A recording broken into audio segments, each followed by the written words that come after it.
তো পৃথিবীতে এমন কোন নবী নাই যেই নবী কি চড়ায় নাই? ছাগল চড়ায় নাই। ছাগল যারা পালে তারা জানে ছাগল পালা কত কষ্ট। ওরে ডানে টান দিলেও কই যায়, রশি ধরে বায়ে টান দিলে কই যায়, সামনে টানলে কই যায়, পিছনে টানলে কই যায়। নবীরা যেহেতু কাজ করেছেন, কর্মঠ ছিলেন, আমরাও কর্মঠ হব। রাসূলুল্লাহ আনতা কাযালিক, আপনিও ছাগল চড়াইছেন? বিশ্বনবী সাল্লাল্লাহু আলাইহি ওয়াসাল্লাম বললেন, না, আমিও ছাগল চড়িয়েছি।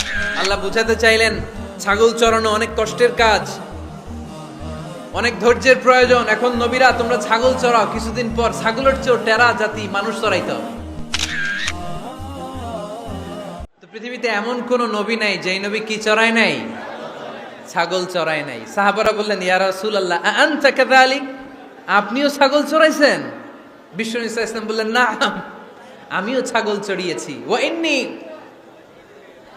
আরআহা আলা কারারাইতি আহলি মক্কা, আমি তো মক্কাবাসীদের অল্প কিছু পয়সার বিনিময়ে তাদের ছাগলগুলোকে চড়িয়ে দিতাম। সুবহানাল্লাহ পড়বেন না? বিষ্ণু ঈসা ইসলাম ছাগল চড়াতেন। ছাগল চড়ানো সহজ কাজ না কঠিন কাজ? কেন কঠিন এটা? হ্যাঁ, টেরা, খুঁটি মারে। হ্যাঁ, কি করে? বসে থাকতে হয়। তো ছাগল যারা পালে তারা জানে ছাগল পালা কত কষ্ট। ওরে ডানে টান দিলেও কই যায়, রশি ধরে বায়ে টান দিলে কই যায়, সামনে টানলে কই যায়, পিছনে টানলে কই যায়। সারা সপ্তাহ আপনি সময় পান না এটারে গোসল করাবেন, ভাবলেন আজকে জুমার দিন আমিও গোসল করি, এটারও গোসল করাই। এটারে আপনি পুকুর ঘাটে নিবেন, টান দিয়েছেন, ওর বাপের কিরা, ও 1 ইঞ্চিও সামনে যাবে না। ঠিক কি না? এই টেরা প্রাণী আল্লাহর কি কি মহিমা! আল্লাহ তাআলা পৃথিবীর সবচেয়ে শ্রেষ্ঠতম মানুষদেরকে ছাগল চড়িয়ে ছেড়েছেন। ঠিক কি না? মা বাআসাল্লাহু নাবিয়ান ইল্লা রাআল গানাম, এই পৃথিবীতে এমন কোন নবী ছিল না যে নবীরা ছাগল চড়ায় নাই।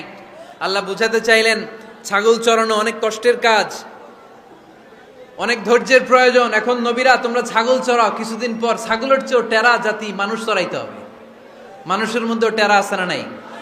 ভালো বললে ভালোটা বুঝে না, ডানে যেতে গেলে বায়ে যায়, বায়ে যেতে বললে ডাইনে যায়, এরকম আছে না নাই?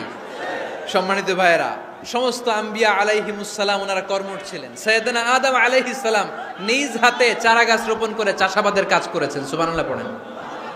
সাইয়েদনা ইব্রাহিম আলাইহিস সালাম চাষাবাদের কাজ করেছেন। সাইয়েদনা দাউদ আলাইহিস সালাম নিজ হাতে যুদ্ধের জন্য যে পোশাক পরতে হয়, যেটা পরলে গায়ের মধ্যে ছুরি মারলেও ঢুকে না, ওই শিরস্ত্রাণ বানিয়েছেন, নিজ হাতে তলোয়ার বানিয়েছেন। সুবহানাল্লাহ পড়েন। সাইয়েদনা মূসা আলাইহিস সালাম ছাগল চড়িয়েছেন। সাইয়েদনা মূসা আলাইহিস সালামের মেজাজ নরম না গরম? নবীদের মধ্যে সবচেয়ে বেশি মেজাজওয়ালা নবী ছিলেন মূসা আলাইহিস সালাম। উনিও 8 থেকে 10 বছর সাইয়েদনা শুআয়ব আলাইহিস সালামের এরিয়াতে ছাগল চড়িয়েছেন। চিল্লায় বলেন সুবহানাল্লাহ। এজন্য নবীরা যেহেতু কাজ করেছেন, কর্মঠ ছিলেন, আমরাও কর্মঠ হব। ঠিক কি না?